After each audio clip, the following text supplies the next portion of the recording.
You can make an automatic 2x2 tree farm with the redstone add-on.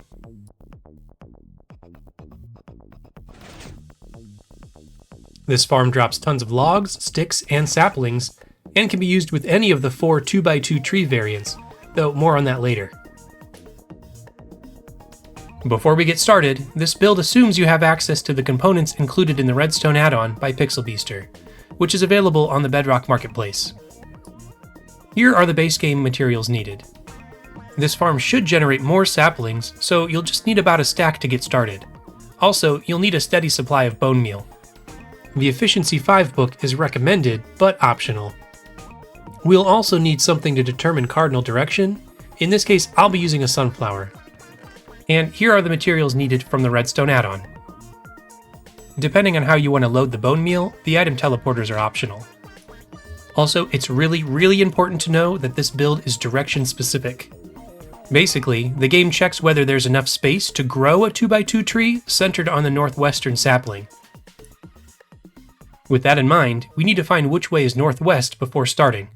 Let's go ahead and place down a 2x2 square of solid blocks. For the direction, I'm going to place down a sunflower, and knowing that sunflowers always face east, that would make this way west, and then this way behind me north. So I'm going to mark the northwestern corner of the 2x2 area with a different block. From here on, I'm going to refer to this as the front of the build, and the build itself should be facing north. First, we need to make the redstone machine. From the initial 2x2 square, we'll need a solid block down 1 and over 2 from that northwestern corner, then up and over from here. Then mirror this over on the other side to make a sort of X shape. Then we need 4 redstone dust over the left and right sides, another 4 dust along the back side, and finally 4 more over the center. And it should look something like this. Then we need 2 sticky pistons facing up between the 2 solid blocks on the left side. Then 4 more sticky pistons next to those. Then mirror these 6 sticky pistons on the right side.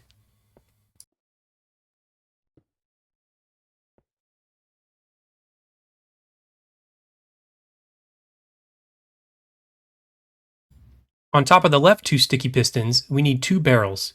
Then in the middle of the 4 sticky pistons, we need 2 block dispensers facing toward the center of the build. Then 2 blocks of redstone on either side. Then again, mirror this on the right side.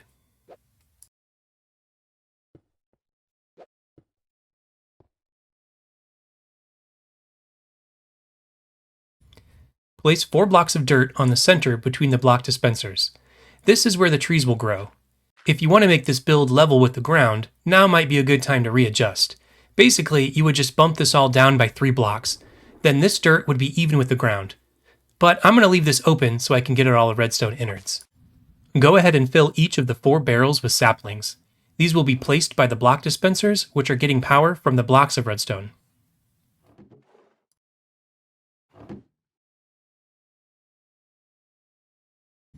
Then, we're going to go around to the back and place another redstone block here, and another solid block here.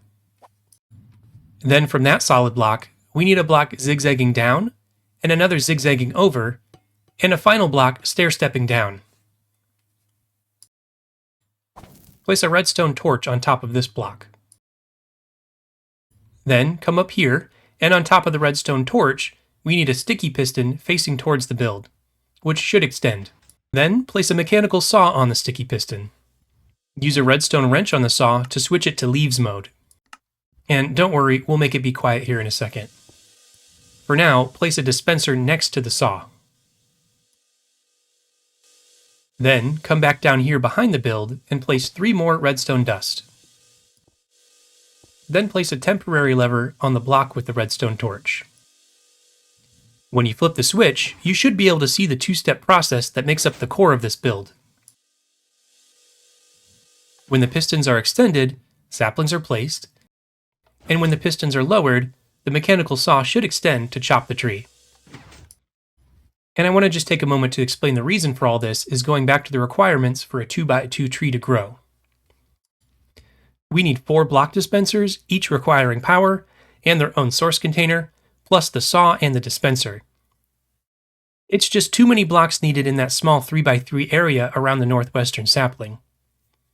So after the block dispensers have done their job, we need the sticky pistons to yank them out of the way so the tree has room to grow.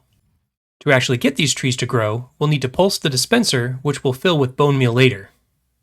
Go behind the build, place a repeater on this solid block facing towards the solid block beneath the dispenser. Then, place a sticky piston facing up behind it. Finally, place a looper set to an interval of 1 on top of the piston. Now, when the lever is activated, the dispenser will pulse during the same alternating cycle as the saw. The next step is automating the farm. We need each part of the two-step cycle to be active for an equal amount of time, and the best way to achieve this is with an etho hopper clock. So come to the front of the build and dig a 4-block wide trench like this. In the middle of the trench, we need 2 hoppers facing into one another. Place one, then come around and sneak place a second. Then go back and break the first, and this time sneak place it. If done correctly, the 2 nozzles should be facing one another. While standing on the hoppers, place a comparator facing away from the hopper on each side of the trench. Then sneak place a sticky piston on top of each comparator. Make sure the comparators are not in subtract mode. Place a redstone dust behind each sticky piston, and place the block of redstone on the right hopper.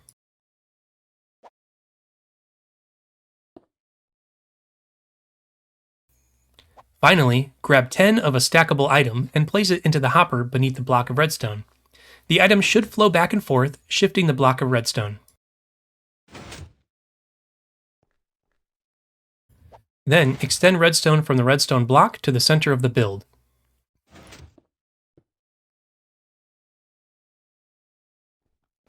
At this point, we can remove the temporary lever. So now, the etho hopper clock should be cycling the machine. Finally, come back to the front and place a lever on the side of the etho hopper clock.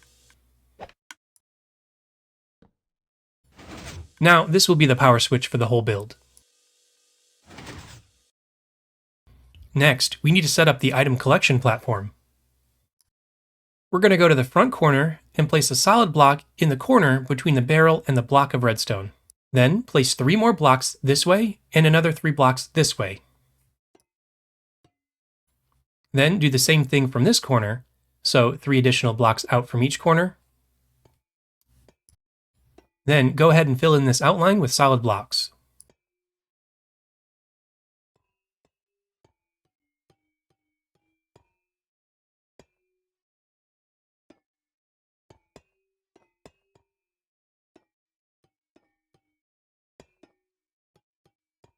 Once that side is filled in, you'll need to repeat the same steps on the other side.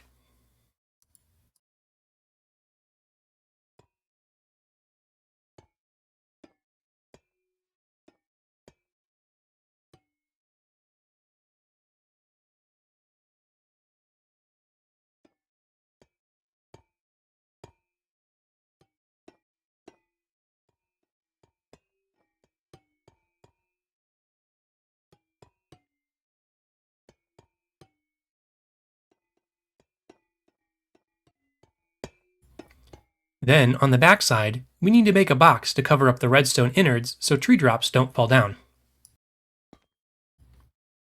From the back side, make a 3x3 wall of solid blocks. And repeat on the other side.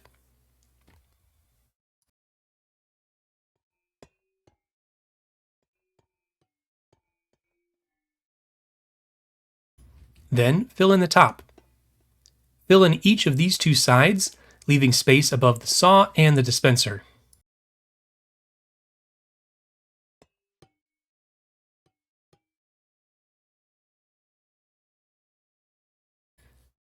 Come to the back and place a hopper facing into the dispenser. Then place a trapdoor on both the hopper and saw, then open them. This is where we'll load bone meal later. Come back around to the front and fill in the remaining space with solid blocks.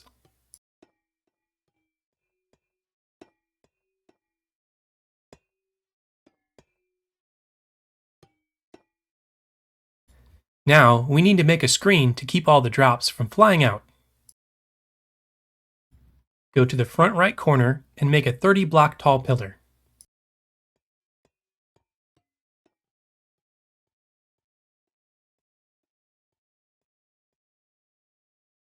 Make another 30 block tall pillar on the front left corner.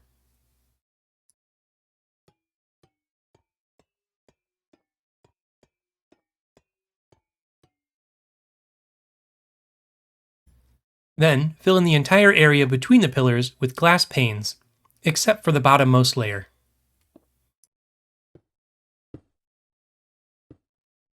Make sure to use glass panes and not glass blocks.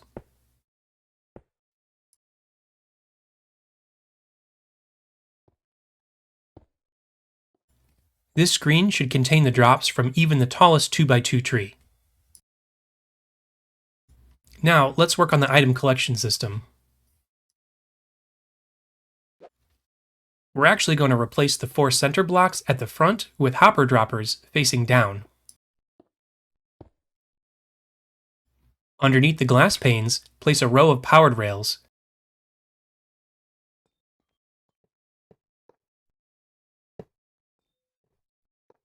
Except for this one, which needs to be a regular rail. Then, place a minecart on the side with a single powered rail. Then sneak place a portable item magnet into the minecart. Optionally, to improve the range, enchant the portable item magnet with an Efficiency 5 book. While we're up here, also place 2 rows of string next to the rail. This prevents leaves from growing at this level and blocking the path to the hopper droppers. Then come around to the front and place a lever on both corners. Finally, place 4 double chests under the hopper droppers below.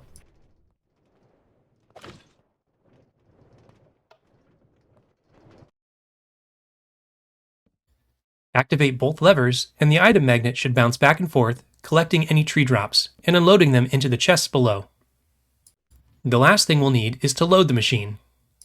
If you haven't already, come up here and fill each barrel with saplings. Then, you'll need to decide whether you want to load bone meal manually or automatically. This machine definitely uses a lot of bone meal. So ideally, you would hook this up to some kind of bone meal generator. So if you do have some source of bone meal, come to the back and place a temporary block here. Then, go around to the front and open this trapdoor to place an item teleporter here. Switch it to output mode, give it a key if you need to, then close the trapdoor. Then, just link this to wherever you get your bone meal. Or, if you want to load bone meal manually, then just break these trapdoors and replace with a double chest.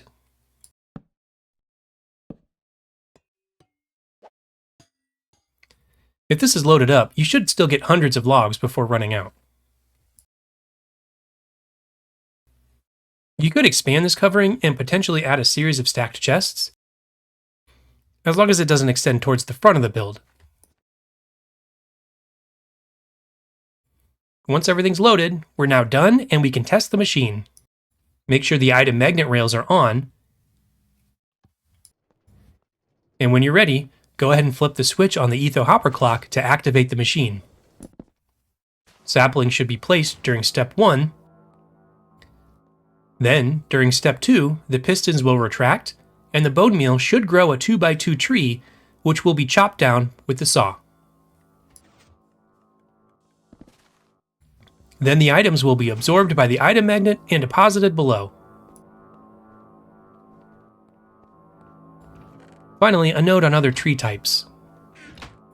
This farm was designed for and is most efficient with spruce, but it is possible to use the other 2x2 tree types with a few caveats. In testing, pale oak works perfectly fine.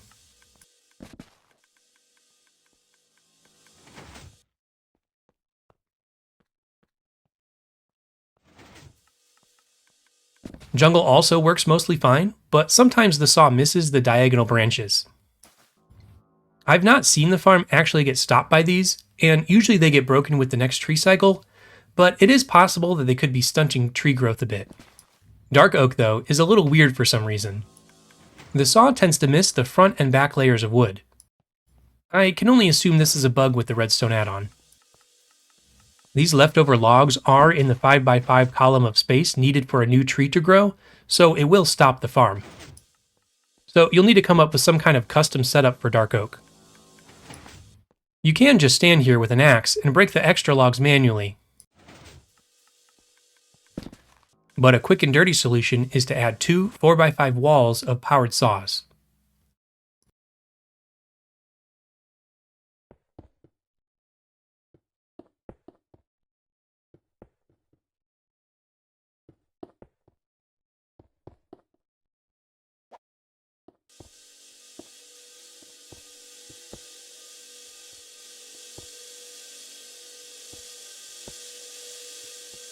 You'll also need to switch each to leaves mode.